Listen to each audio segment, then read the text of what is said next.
اور وہ لوگ کہتے ہیں کہ ہم اللہ اور رسول پر ایمان لائے اور ہم نے اطاعت کی، پھر اس کے باوجود ان میں سے ایک فریق پیٹھ پھیر لیتا ہے اور وہ ایمان لانے والے تھے ہی نہیں۔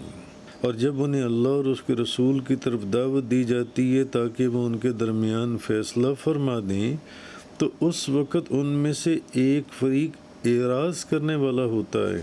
آیا ان کے دلوں میں نفاق کی بیماری ہے، یا وہ شک میں ہیں، یا وہ اس سے ڈرتے ہیں کہ اللہ اور اس کا رسول معاذ اللہ ان پر ظلم کریں گے، بلکہ وہ خود ہی ظلم کرنے والے ہیں۔ کہ نبی پاک صلی اللہ علیہ وسلم کی بارگاہ اصل میں اللہ کی بارگاہ ہے، اور ان کے ہاں حاضری اللہ ہی کے حضور حاضری ہے۔ نبی پاک صلی اللہ علیہ وسلم کے دربار میں حاضری اللہ کے دربار میں حاضری ہے، حضور کی بارگاہ میں حاضر ہونا اللہ ہی کی بارگاہ میں حاضر ہونا ہے۔ تو دوسری چیز یہ ہے کہ نبی پاک صلی اللہ علیہ وسلم کا حکم جو ہے یہ اللہ تعالیٰ کا حکم ہے، حضور نے جو حکم صادر فرما دیا وہ اللہ ہی کا حکم ہے۔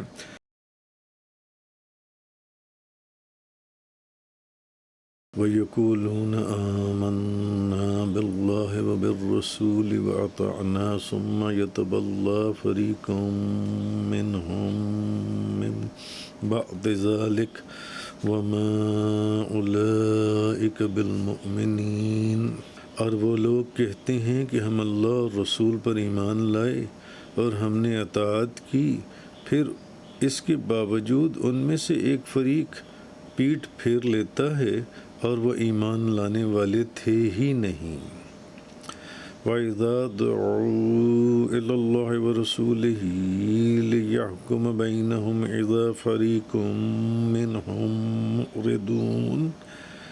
اور جب انہیں اللہ اور اس کے رسول کی طرف دعوت دی جاتی ہے تاکہ وہ ان کے درمیان فیصلہ فرما دیں، تو اس وقت ان میں سے ایک فریق اعراض کرنے والا ہوتا ہے۔ وَإِن يَكُن لَّهُمُ الْحَقُّ يَأْتُوا إِلَيْهِ مُذْعِنِينَ۔ اور اگر ان کے حق میں فیصلہ ہو تو وہ آپ کی طرف فرما برداری کرتے ہوئے چلے آتے ہیں۔ أَفِي قُلُوبِهِم مَّرَضٌ أَمِ ارْتَابُوا أَمْ يَخَافُونَ أَن يَحِيفَ اللَّهُ عَلَيْهِمْ وَرَسُولُهُ بَلْ أُولَٰئِكَ هُمُ الظَّالِمُونَ۔ آیا ان کے دلوں میں نفاق کی بیماری ہے، یا وہ شک میں ہیں، یا وہ اس سے ڈرتے ہیں کہ اللہ اور اس کا رسول معاذ اللہ ان پر ظلم کریں گے، بلکہ وہ خود ہی ظلم کرنے والے ہیں۔ اب یہاں اس آیت کے اندر وَيَقُولُونَ آمَنَّا بِاللَّهِ وَبِالرَّسُولِ وَأَطَعْنَا ثُمَّ يَتَوَلَّىٰ فَرِيقٌ مِّنْهُم مِّن بَعْدِ ذَٰلِكَ وَمَا أُولَٰئِكَ بِالْمُؤْمِنِينَ۔ اور منافق کہتے ہیں ہم اللہ اور رسول پر ایمان لائے اور ہم نے اطاعت کی، پھر ان میں سے ایک گروہ اس کے بعد پھر جاتا ہے اور حقیقت میں وہ مسلمان نہیں ہیں۔ اچھا، اب یہاں سے اس آیت میں منافقوں کا ذکر ہو رہا ہے۔ منافقوں کا اصل میں بتایا گیا ہے کہ وہ کہتے ہیں کہ ہم اللہ تعالیٰ اور رسول صلی اللہ علیہ وسلم، آپ صلی اللہ علیہ وسلم پر ایمان لائے اور ہم نے ان کی اطاعت کی۔ اچھا، پھر ان میں سے ایک گروہ اس اقرار کے بعد پھر جاتا ہے اور اپنے قول کی پابندی نہیں کرتا۔ یہ وہ لوگ ہیں جو حقیقت میں وہ مسلمان ہی نہیں ہیں۔ یعنی وہ لوگ جو اللہ اور اس کے رسول کے اوپر ایمان لاتے ہیں، ان میں سے ایک گروہ ایسا ہے جو اپنے قول سے پھر جاتا ہے، وہ مسلمان نہیں، اور وہ منافق ہیں اصل میں، کیونکہ ان کے دل جون سی ہیں جو وہ زبان سے کہہ رہے ہیں اس کے مطابق ہیں ہی نہیں۔ آگے فرمایا وَإِذَا دُعُوا إِلَى اللَّهِ وَرَسُولِهِ لِيَحْكُمَ بَيْنَهُمْ إِذَا فَرِيقٌ مِّنْهُم مُّعْرِضُونَ۔ اور جب انہیں اللہ اور اس کے رسول کی طرف بلایا جاتا ہے تاکہ رسول ان کے درمیان میں فیصلہ فرما دے، تو اسی وقت ان میں سے ایک فریق تو منہ ہی پھیر لیتا ہے۔ تو یہ اب اس کا جو منافق لوگ ہیں ان کا ذکر ہو رہا ہے۔ یہ اس آیت کا شان نزول کیا ہے کہ ایک بشر نامی منافق کا زمین کے معاملے میں ایک یہودی سے جھگڑا تھا۔ اب منافق کون ہے؟ جو بظاہر تو کلمہ پڑھے مگر صرف زبان سے کلمہ پڑھے، دل سے کلمہ نہ پڑھے، حقیقت میں وہ اپنی حالت کے اندر ہی ہے۔ تو بشر نامی جو منافق تھا، اس کا زمین کے معاملے میں زمین کا کوئی جھگڑا ہوا، ایک یہودی سے جھگڑا ہو گیا۔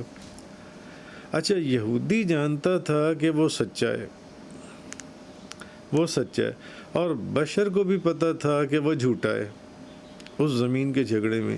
اب بظاہر ایک مسلمان تھا مگر مسلمان منافق تھا، اور وہ جو دوسری طرف یہودی تھا، اب منافق کو بھی پتہ تھا کہ میں جھوٹا ہوں اس معاملے میں غلط ہوں، اور یہودی کو بھی پتہ تھا کہ میں سچا ہوں اس معاملے میں۔ یہ جو زمین والا معاملہ، ایک جھگڑا پیدا ہو گیا۔ تو اچھا، اب وہ یہودی جو ہے اس کو یقین تھا کہ رسول اللہ صلی اللہ علیہ وسلم حق کا فیصلہ فرماتے ہیں اور عدل کا فیصلہ فرماتے ہیں۔ اب یہودی کی خواہش تھی کہ اس مقدمے کا فیصلہ تاجدار دو جہاں نبی کریم صلی اللہ علیہ وسلم سے کروایا جائے۔ اچھا، مگر وہ جو منافق تھا، اب وہ جھوٹ پر تھا اور باطل پر باطل تھا، اور اس کو بھی یہ بات معلوم تھی کہ نبی پاک صلی اللہ علیہ وسلم حق کا فیصلہ فرماتے ہیں اور عدل کا فیصلہ فرماتے ہیں۔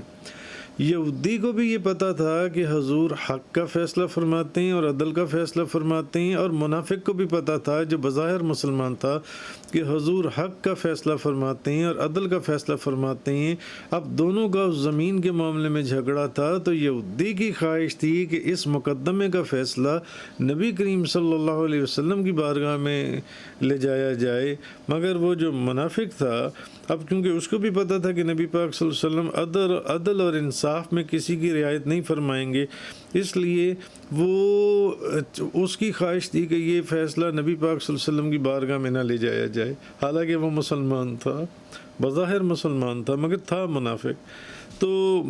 تو وہ حضور کے فیصلے پر تو راضی نہ ہوا، تو اس نے اصرار کیا کہ کعب بن اشرف یہودی سے فیصلہ کروانے کا اس نے اصرار کیا جن سے، اور کہنے لگا کہ معاذ اللہ استغفر اللہ، کہنے لگا تاجدار رسالت نبی کریم صلی اللہ علیہ وسلم وہ ہم پر ظلم کریں گے۔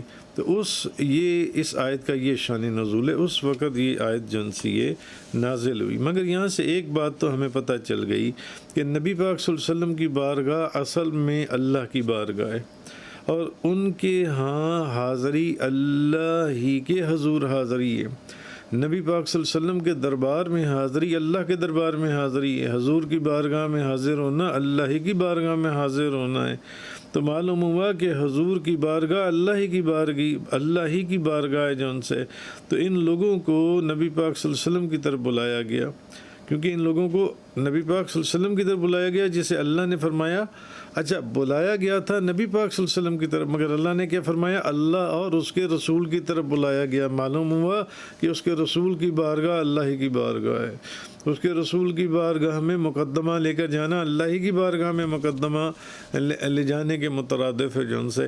اسی لیے اس آیت میں فرمایا وَإِذَا دُعُوا إِلَى اللَّهِ وَرَسُولِهِ لِيَحْكُمَ بَيْنَهُمْ إِذَا فَرِيقٌ مِّنْهُمْ معرضون، اور جب انہیں اللہ اور اس کے رسول کی طرف بلایا جاتا ہے، حالانکہ بلایا تو نبی پاک صلی اللہ علیہ وسلم کی طرف گیا تھا، وہ فیصلہ لے کے تو نبی پاک صلی اللہ علیہ وسلم کی، تاکہ رسول ان کے درمیان فیصلہ فرما دیں، تو اسی وقت ان میں سے ایک فریق جو ان سے منہ پھیر لیتا ہے جو ان سے۔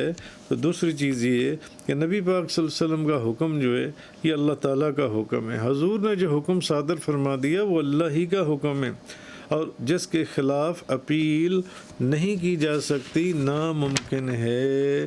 تو نبی پاک صلی اللہ علیہ وسلم کے حکم سے منہ موڑنا اصل میں اللہ کے رب تعالیٰ کے حکم سے منہ موڑنے کے وہ برابر ہے جو ان سے۔ آگے فرمائے وَإِن يَكُن لَّهُمُ الْحَقُّ يَأْتُوا إِلَيْهِ مُذْعِنِينَ، اور اگر فیصلہ ان کے لیے ہو جائے تو اس کی طرف خوشی خوشی جلدی سے آتے ہیں۔ اچھا، اب اس میں کافروں اور منافقوں کا حال بیان کیا گیا ہے کہ یہ معاملہ تو کئی دفعہ مسلمان دیکھ چکے تھے اور انہیں کامل یقین تھا کہ نبی پاک صلی اللہ علیہ وسلم کا فیصلہ سراسر حق اور عدل اور انصاف کے پر ہوتا ہے۔ اب اس لیے کافروں اور منافقوں کے اندر جو بندہ سچا ہوتا، اپنے اس مقدمے میں اس کی کوشش ہوتی کہ یہ مقدمہ نبی پاک صلی اللہ علیہ وسلم کی عدالت میں لے کے جایا جائے، اور جو جھوٹا ہوتا وہ کہتا نہیں، اور جو جھوٹا ہوتا وہ تو پھر منافق بھی ہوتا، بظاہر مسلمان ہوتا، وہ کہتا کہ نہیں، اس کو کسی اور کی عدالت میں لے کے جایا جائے جون سے۔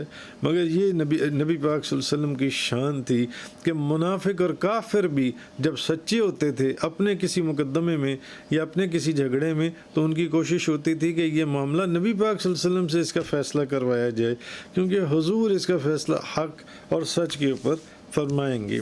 آگے فرمایا فی قلوبہم مرض ام ارتابوا ام یخافون ان یحیف اللہ علیہم ورسولہ بل اولئک ھم الظالمون، کیا ان کے دلوں میں بیماری ہے یا انہیں شک ہے، یا کیا وہ اس بات سے ڈرتے ہیں کہ اللہ اور اس کا رسول ان پر ظلم کریں گے، بلکہ وہ خود ہی ظالم ہیں، خود ہی ظالم ہیں۔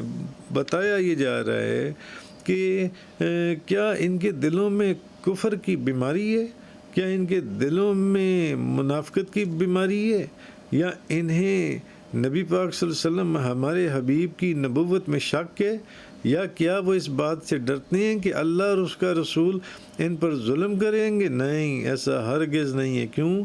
کیونکہ یہ خوب جانتے ہیں کہ نبی پاک صلی اللہ علیہ وسلم، میرے رسول کا فیصلہ، میرے حبیب کا فیصلہ حق اور قانون کے خلاف ہو ہی نہیں سکتا، اور کوئی بد دیانت نبی کریم صلی اللہ علیہ وسلم کی عدالت سے غلط فیصلہ کروانے میں کامیاب نہیں ہو سکتا۔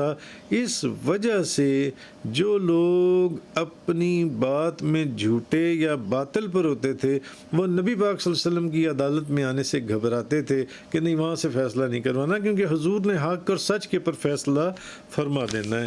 وآخر الدعوانا ان الحمد للہ رب العالمین۔ تفسیر قرآن کا یہ لیکچر انگلش میں سننے کے لیے براہ کرم ڈسکرپشن میں موجود لنک پر کلک کریں۔